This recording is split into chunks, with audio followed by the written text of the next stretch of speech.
Buenas tardes, mi nombre es William Enrique Salcedo Rodríguez, estudiante de la especialización en Seguridad Informática en la Universidad Nacional Abierta y a Distancia, UNAD, sede Ibagué. A continuación abordaremos algunos términos relacionados con el curso Modelos y Estándares en Seguridad Informática. Nombre de la actividad, reconocimiento de conceptos y aula virtual. Primer punto, situación de la seguridad de la información en Colombia. Hace algunos años las transacciones que contenían información valiosas para la organización se realizaban en papel y se encontraban archivadas en las dependencias de la organización. Sin embargo, hoy en día toda esa información está alojada en hosts y servidores, los cuales a su vez están conectados a Internet. El hecho de tener información en la web, ya sea total o parcialmente, puede generar un riesgo, ya que mediante un ataque cibernético se puede robar dicha información valiosa para la organización. Además de la información propia de la organización, también hay información personal de cada uno de sus colaboradores, como son datos personales, nóminas, datos financieros, etc. Si la organización es una fuente de información, aunque sea solo parcial, es vulnerable a cualquier tipo de ciberataque. De allí la importancia de certificarse en normas como la ISO 27001, la cual genera diferentes requisitos necesarios que se deben de tener en cuenta para que la información se encuentre bien protegida, bajo sus tres grandes pilares, que son la integridad, la disponibilidad y la confidencialidad. Gran parte de las organizaciones públicas y privadas que manejan grandes volúmenes de información y transacciones electrónicas requieren esta certificación para dar transferencia a sus procesos y para no quedarse atrás competitivamente frente a otras organizaciones que sí están certificadas bajo esta norma. En Colombia, la entidad gubernamental encargada de velar y proveer el acceso a las tecnologías de información y comunicación en todas las regiones del país es el Ministerio de las TIC, de las Tecnologías de la Información y de la Comunicación. Este despliegue de infraestructura va también acompañado por políticas y sistemas de gestión de seguridad de la información para que los ciudadanos puedan acceder a estos recursos de manera totalmente confiable. Componentes de un análisis de riesgos. El análisis de riesgos es uno de los trabajos más importantes a la hora de definir proyectos e iniciativas para la mejora de la seguridad de la información. Está compuesto básicamente por 6 fases. Primera fase, definir el alcance. Segunda fase, identificar los activos. Tercera fase, identificar las amenazas. Cuarta fase, identificar vulnerabilidades, identificar salvaguardas. Quinta fase, evaluar el riesgo. Y sexta fase, tratar el riesgo. En la primera fase de definir el alcance, definimos en qué departamentos o áreas de la organización vamos a verificar el nivel de seguridad existente. Puede ser en un departamento específico o puede ser a nivel organizacional. En este caso vamos a definir el alcance solo verificando el nivel de seguridad del Departamento de las Tecnologías de la Información. En la siguiente fase es identificar los activos.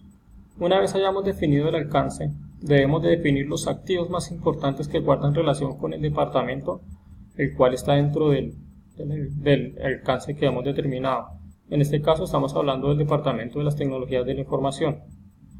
En este cuadro podemos ver un ejemplo en el que tenemos 3 activos principales, como son 2 servidores, un servidor de contabilidad y un servidor donde se aloja la página web corporativa, y también tenemos un router para la red Wi-Fi de cortesía de los clientes. De esta manera podemos generar una tabla similar en la que relacionemos todos los activos dependientes del Departamento de las Tecnologías de la Información, los cuales pueden ser susceptibles a algún tipo de vulnerabilidad o amenaza. Una vez hayamos determinado sobre qué activos vamos a realizar el estudio, seguimos con la fase de identificar y de seleccionar las amenazas.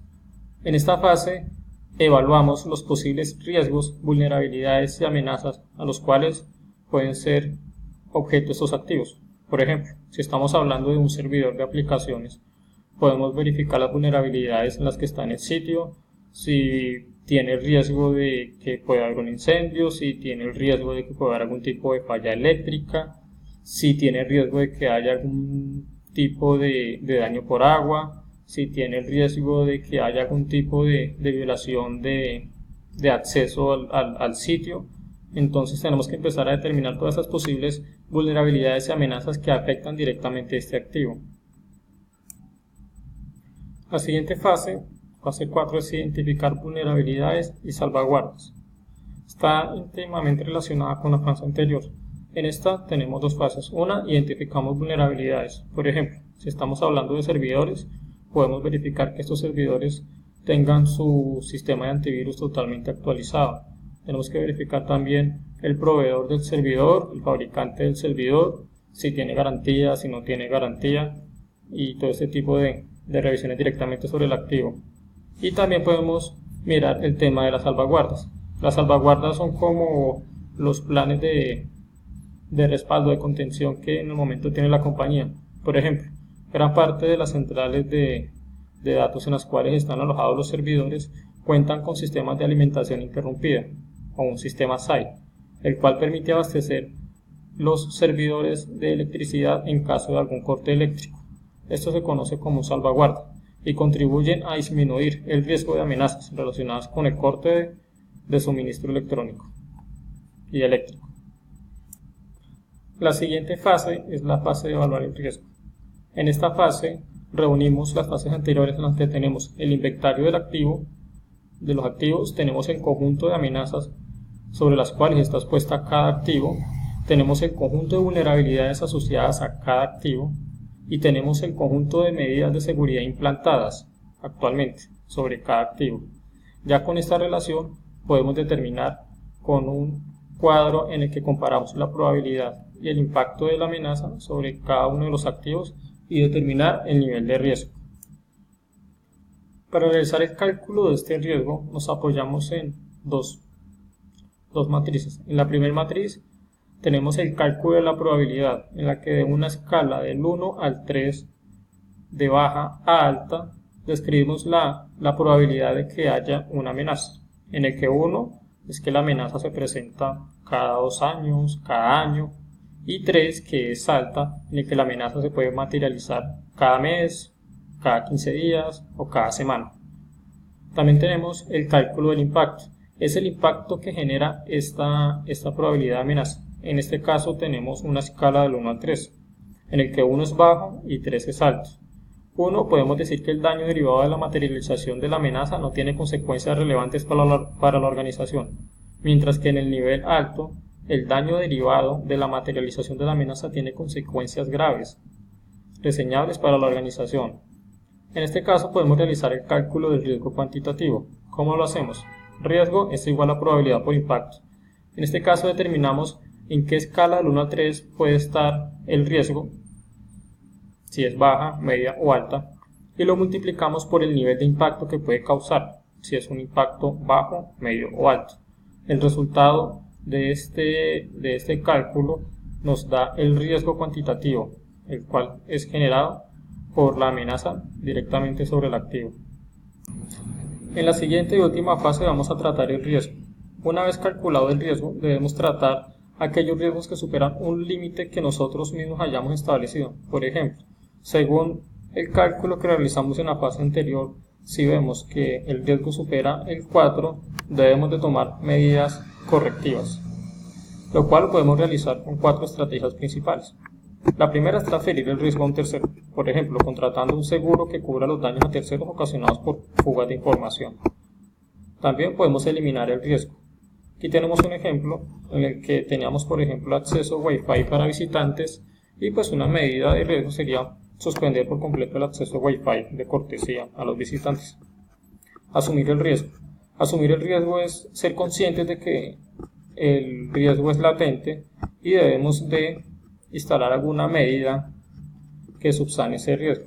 Un ejemplo, si no tenemos un sistema que nos cubra de pérdida por incendios o por algún tipo de falla natural, sería bueno asumir el riesgo contratando un seguro para este tipo. Implantar medidas para mitigarlo. Por ejemplo, tenemos contratando un acceso a internet de respaldo para que en caso de que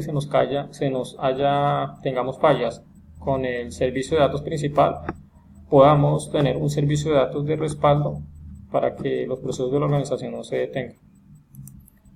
Importancia de un sistema de gestión de seguridad de la información. La seguridad de la información consiste en preservar la confidencialidad, la integridad y la disponibilidad de la misma. Esto incluye los sistemas implicados en el tratamiento de la información dentro de la organización.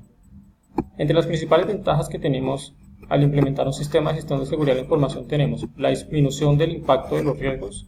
Tendremos menos riesgo de sufrir algún tipo de amenaza o vulnerabilidad.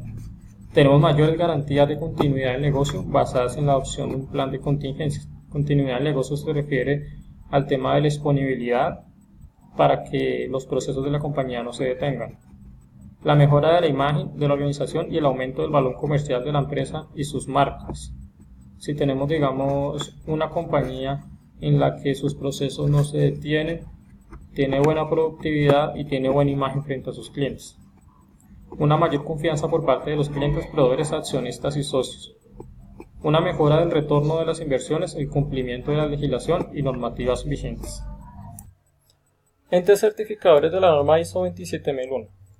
La ISO 27001 es una norma internacional que proporciona los requisitos relacionados con los sistemas de gestión de seguridad de la información con el fin de permitir a una organización evaluar el riesgo y aplicar controles adecuados para preservar la confidencialidad, integridad y disponibilidad de los activos de la información. Una entidad certificadora es aquella organización privada que tiene como función evaluar la conformidad y certificar el cumplimiento de una norma de referencia, ya sea del producto, del servicio o del sistema de gestión de una organización.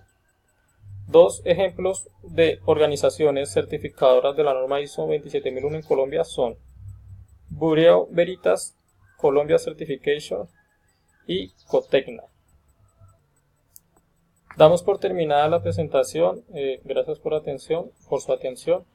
Relaciono las referencias en las cuales me basé para realizar el estudio. Muchas gracias.